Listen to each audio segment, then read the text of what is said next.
Transfer. ஓகேங்களா?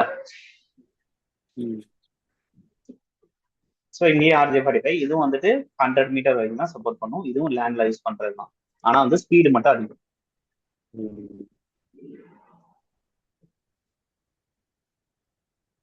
So அடுத்ததா வந்துட்டு பார்த்துட்டு போவீங்க அப்படின்னா வந்துட்டு நம்ம ஸ்ட்ரெயிட் த்ரூ கேபிள்ஸ்னா என்ன, காப்பர் கேபிள்ஸ்னா என்ன அப்படின்றத நம்ம வந்து பார்க்கலாம். ஸ்ட்ரெயிட் த்ரூ கேபிள்ஸ் இப்போ வந்து ஈத்தர்நெட் கேபிள்ஸ் வந்துட்டு 3 டைப்பா பிரிக்கிறாங்க. ஒன்று வந்து straight through cables, 3 type of network cables வந்து straight through cable, cross over cable, roll over cable. ஓகேங்களா? Category 5 enhanced UTP cable handle up to the gigabyte with 100 metres. இது ஏற்கனவே உங்களுக்கே தெரியும்.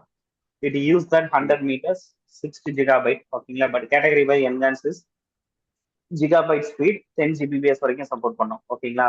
ஸோ இப்போ வந்துட்டு பாத்தீங்க அப்படின்னா ஸ்ட்ரெயிட் த்ரூ கேபிள்ஸ் வந்துட்டு எப்படி இருக்கும் அப்படின்னா, ஸ்ட்ரெயிட் த்ரூ கேபிள்ஸ் எதுக்காக யூஸ் பண்றோம் அப்படின்னு வந்துட்டு பாத்தீங்கன்னா, straight through cable use to connect following devices, அதாவது டிஃப்ரெண்ட் டிவைசஸ் கனெக்ட் பண்றதுக்காக. ஃபார் எக்ஸாம்பிள் வந்து என்கிட்ட பிசி இருக்கு, சுவிட்ச் இருக்கு.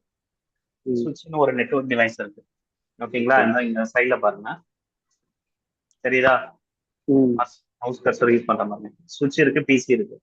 ஸோ இந்த டிவைஸை கனெக்ட் பண்ணோம், டிஃப்ரெண்ட் டிவைஸை கனெக்ட் பண்ணோம் அப்படின்னா வந்துட்டு எனக்கு வந்துட்டு இது வேணும். ஓகேங்களா? இது வந்துட்டு எனக்கு வந்து வேணும்.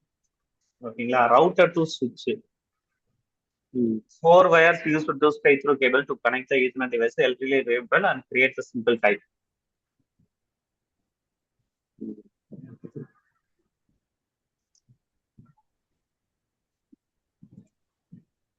ஓகேங்களா? அடுத்ததா வந்துட்டு பாத்தீங்கன்னா cross over cable. Cross over cables வந்துட்டு பாத்தீங்க அப்படின்னா வந்துட்டு நம்மளுக்கு வந்துட்டு சேம் டிவைஸ் கனெக்ட் பண்ணணும் அப்படின்னா இதான் வந்துட்டு கிராஸ் ஓவர் கேபிள். ஓகேங்களா?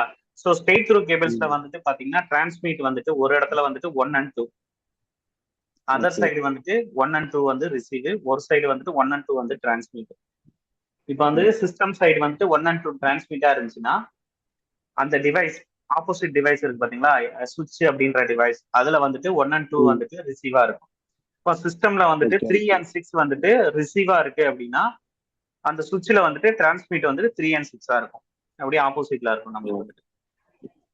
ஓகேங்களா? இப்போ கிராஸ் ஓவர் கேபிள் என்ன அப்படின்னு வந்துட்டு பாத்தீங்க அப்படின்னா சுவிட்ச் டு சுவிட்ச் சேம் டிவைஸ் கனெக்ட் பண்றதுக்காக. பிசி டு பிசி கனெக்ட் பண்ணணும், சுவிட்ச் டு சுவிட்ச் கனெக்ட் பண்ணணும் அப்படின்னா இது வந்துட்டு இங்க வந்துட்டு பாத்தீங்கன்னா அப்படின்னா 1 and 2 வந்துட்டு ரிசீவா இருக்கு, ஒரு இடத்துல வந்துட்டு ரிசீவா இருக்குன்னா அந்த சைடு வந்துட்டு 3 and 6 வந்து டிரான்ஸ்மிட்டா இருக்கும். அதான் கிராஸ் ஓவர் கேபிள். ஓகேங்களா? சோ இப்போ வந்துட்டு பாத்தீங்க அப்படின்னா இந்த ஸ்ட்ரெயிட் த்ரூ கிராஸ் ஓவர் அப்படின்ற மாதிரி கிடையாது, எல்லாமே ஸ்ட்ரெயிட் த்ரூவா தான் இருக்கு. இந்த ஸ்ட்ரெயிட் த்ரூ கேபிள்ஸ் என்ன பண்ணுது அப்படின்னா டிஃப்ரெண்ட் டிவைஸை கனெக்ட் பண்ணும், சேம் டிவைஸை கனெக்ட் பண்ணும். ஓகேங்களா? அதுதான் இங்க போட்டுருக்காங்க. வெரி ஆமா, இல்ல கிராஸ் ஓவரே கிடையாதுன்னு சொல்றேன். கிராஸ் ஓவரே இல்ல, ஸ்ட்ரெயிட் த்ரூ வச்சுட்டு என்ன பண்றாங்க அப்படின்னா எனி டிவைஸும் கனெக்ட் பண்ணிக்கிறாங்க. அது சேம் டிவைஸா இருந்தாலும் சரி, டிஃப்ரெண்ட் டிவைஸா இருந்தாலும் சரி, ஸ்ட்ரெயிட் த்ரூவே யூஸ் பண்ணிக்கிறாங்க. அதான் இங்க போட்டிருக்காங்க.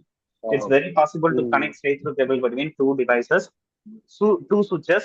It will be work based on that auto detect mechanism called auto MDIX அப்படின்ற மாதிரி சொல்லுவாங்க. auto MDIX அப்படின்ற மாதிரி சொல்லுவாங்க. ஸோ இது வந்து சிஸ்கோ இந்த எக்ஸாம் அப்ஜெக்டிவ்ல இது வராது. ஓகேங்களா? இது வந்து ஆட்டோ டிடெக்ட் மெக்கானிசம் இருக்கிறதுனால வந்துட்டு நீங்க வந்துட்டு இதே யூஸ் பண்ணிக்கலாம். ஓகேங்களா? அடுத்ததா வந்துட்டு ரோல் ஓவர் கேபிள். இந்த ரோல் ஓவர் கேபிள்னா என்ன அப்படின்னு பாத்தீங்க அப்படின்னா வந்துட்டு ரோல் ஓவர் கேபிள் வந்துட்டு although role over cable is not connected to any ethernet connection together. இதை வச்சுட்டு என்ன பண்ண முடியாது அப்படின்னா மிஷின் டு மிஷின் வந்துட்டு டேட்டாவை டிரான்ஸ்மிட் பண்ண முடியாது. அப்புறம் எதுக்கு இந்த ரோல் ஓவர் கேபிள் அப்படின்னு பாத்தீங்கன்னா, இப்போ ரவுட்டரை வந்து நீங்க வந்துட்டு கொடுத்துட்டாங்க, உங்களுக்கு வந்து ரவுட்டர் அப்படின்ற டிவைஸோ இல்ல சுவிட்ச் அப்படின்ற ஒரு நெட்வொர்க் டிவைஸோ உங்கள்கிட்ட கொடுத்துட்டாங்க. இதை எப்படி நீங்க கான்ஃபிகரேஷன் பண்ணுவீங்க? இதுக்கு வந்துட்டு ஒரு பிசி வேணும், ஒரு மானிட்டரிங் வேணும்.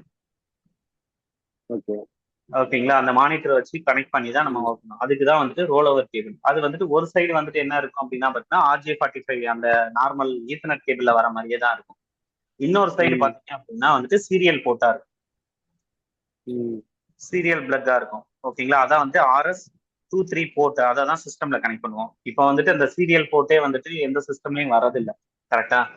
இதெல்லாம் ஒரு காலத்துல இருந்தது, இப்ப அதனால வந்துட்டு என்ன பண்ணிட்டு இருக்கா, இதுக்கு ஆல்டர்னேட்டிவா என்ன பண்ணிட்டாங்க அப்படின்னா வந்து USB cables, type C type B USB cables use பண்ண ஆரம்பிச்சிட்டாங்க. இல்ல ஓகே ஓகே. ESP வச்சு கூட கனெக்ட் பண்ணி நம்ம வந்துட்டு சிஸ்டமை கான்ஃபிகர் பண்ண ஆரம்பிச்சிட்டோம். ம் ஓகேங்களா? ஸோ இப்போ ஸ்ட்ரெயிட் த்ரூ கேபிள்ஸோட கலர் கோடிங் எப்படி இருக்கும் அப்படின்றது வந்து பாத்தீங்க அப்படின்னா, ஸ்ட்ரெயிட் த்ரூ கேபிள்ஸ்ல ரெண்டு சைடுமே ஒரே டைப் ஆஃப் கலர் கோடிங் தான், ரெண்டு எண்ட்லுமே. எண்ட் ஏ, ஸோ ம் சைடு 1 சைடு 2ல வந்துட்டு ரெண்டுமே ஒரே தான். எப்படி கலர் கோடிங் பண்ணணும் அப்படின்னா வந்துட்டு அந்த பேர் வந்துட்டு எப்படி இருக்கும்னு நான் சொன்னேன். 4 பேர்ஸ் இருக்கும். அதுல வந்துட்டு orange orange white, blue blue white, green green white, brown brown white அப்படின்ற மாதிரி இருக்கும். அது எல்லாத்தையுமே நீங்க பிரிச்சுட்டு என்ன பண்ணுவீங்க அப்படின்னா வந்துட்டு இந்த மாதிரி கலர் கோடிங்க கரெக்டா லைன் பண்ணுவீங்க. ஃபர்ஸ்ட் வந்துட்டு ஆரஞ்சு ஒயிட் வரணும், அடுத்து ஆரஞ்சு வரணும், அதுக்கடுத்து கிரீன் ஒயிட் வரணும், அடுத்து ப்ளூ வரணும், அடுத்து ப்ளூ ஒயிட் வரணும், அதுக்கப்புறம் கிரீன் வரணும், அப்புறம் ப்ரௌன் ஒயிட் ப்ரௌன். இத ரெண்டுமே ஒரே ரெண்டு சைடுமே ஒரே சைடா வச்சுட்டு நீங்க வந்துட்டு பிரிண்டிங் பண்ணிட்டீங்க அப்படின்னா, அந்த RJ45 ஜாக்கை வச்சு பிரிண்டிங் பண்ணிட்டீங்க அப்படின்னா your straight through cable is ready. Okay. ஓகேங்களா? இப்போ வர ஸ்ட்ரெயிட் த்ரூ கேபிள்ஸ் எல்லாமே சப்போர்ட் பண்ணுது. சேம் டிவைஸா இருந்தாலும் சப்போர்ட் பண்ணுது, டிஃபரெண்ட் டிவைஸா இருந்தாலும் சப்போர்ட் பண்ணுது. இதே கிராஸ் ஓவர் கேபிளா இருந்துச்சுன்னா அப்படியே கொஞ்சம் உள்டாவா கொஞ்சம் மாறி வரும். ஒரு சைடு வந்துட்டு ஸ்ட்ரெயிட் த்ரூ மாதிரியே தான் வரும். ஸ்ட்ரெயிட் த்ரூல இருக்க மாதிரி orange white, orange green blue. ஓகேங்களா? ஸோ எல்லாமே வந்துட்டு ஒரு சைடு வந்துட்டு ஸ்ட்ரெயிட் த்ரூ கேபிள்ஸ்ல இருக்கிற கலர் கோடிங் மாதிரி தான். இன்னொரு சைடு மட்டும் என்ன ஆகும் அப்படின்னா அப்படியே மாறி வரும். ஆரஞ்சு ஒயிட் இருக்கிற இடத்துல கிரீன் ஒயிட் வரும், ஆரஞ்சு இருக்கிற இடத்துல கிரீன் வரும், கிரீன் ஒயிட் இருக்கிற இடத்துல ஆரஞ்சு ஒயிட் வரும், ப்ளூ இருக்கிற இடத்துல ப்ளூ தான். அதுக்கப்புறம் வந்துட்டு ஒயிட் ப்ளூ அதே தான் இருக்கும். கிரீன் இருக்கிற இடத்துல ஆரஞ்சு வரும், அப்புறம் வந்துட்டு ஒயிட் ப்ரௌன் ப்ரௌன். இத மாதிரி நம்மளுக்கு வந்துட்டு இந்த மாதிரி பண்ணீங்கன்னா cross over cable is ready trimming பண்றது. ரோல் ஓவர் கேபிள்ஸ் அப்படியே வந்துட்டு ரோல் ஓவர் கேபிள்ஸ்ல ஒரு சைடு வந்துட்டு நான் என்ன சொன்னேன், ஒரு சைடு வந்துட்டு RJ45 ஒரு சைடு வந்துட்டு RJ45 மாதிரி தான் இருக்கும். ஓகேங்களா? இதை வந்துட்டு நம்ம பில்ட் பண்ண மாட்டோம், இதை நம்ம ட்ரிம்மிங் பண்ண மாட்டோம். ஓகேங்களா? அதோட கலர் கோடிங் ஒரு சைடு வந்துட்டு அப்படியே வந்துட்டு reverse of straight through cables. Reverse of straight through cables. Straight through cables வந்து ப்ரௌன் தான் வந்துட்டு லாஸ்டா வரும். இங்க வந்துட்டு ப்ரௌன் வந்து ஃபர்ஸ்ட், அப்புறம் brown white, green, blue white, blue green white, orange orange white, அப்படி உள்டாவா மாறி வரும். ஓகேங்களா? இன்னொரு சைடு வந்துட்டு பாத்தீங்கன்னா RS23 போட்டா பிளக்கா வந்துட்டு நமக்கு வந்து இருக்கு. ஓகேங்களா? ஸோ ஸ்ட்ரெயிட் த்ரூ கேபிள்ஸ் எப்படி இருக்கும், ரோல் ஓவர் கேபிள்ஸ் வந்துட்டு இந்த மாதிரி இருக்கும் பாரு. ஒரு சைடு வந்துட்டு RS23 போட்டா இருக்கா, இன்னொரு சைடு வந்துட்டு RJ45 நார்மல் நெட்வொர்க் கேபிள்ஸ் மாதிரியே தான் இருக்கும். அங்க வந்துட்டு கலர் கோடிங் எப்படி பண்ணுவீங்க, reverse of straight through cables. ஓகேங்களா? ப்ரௌன் ப்ரௌன் ஒயிட் அந்த மாதிரி மாறி வரும் நம்மளுக்கு வந்துட்டு. புரிஞ்சா? இப்போ கிளியரா உங்களுக்கு வந்துட்டு ஓரளவுக்கு அண்டர்ஸ்டாண்டிங் ஆச்சா?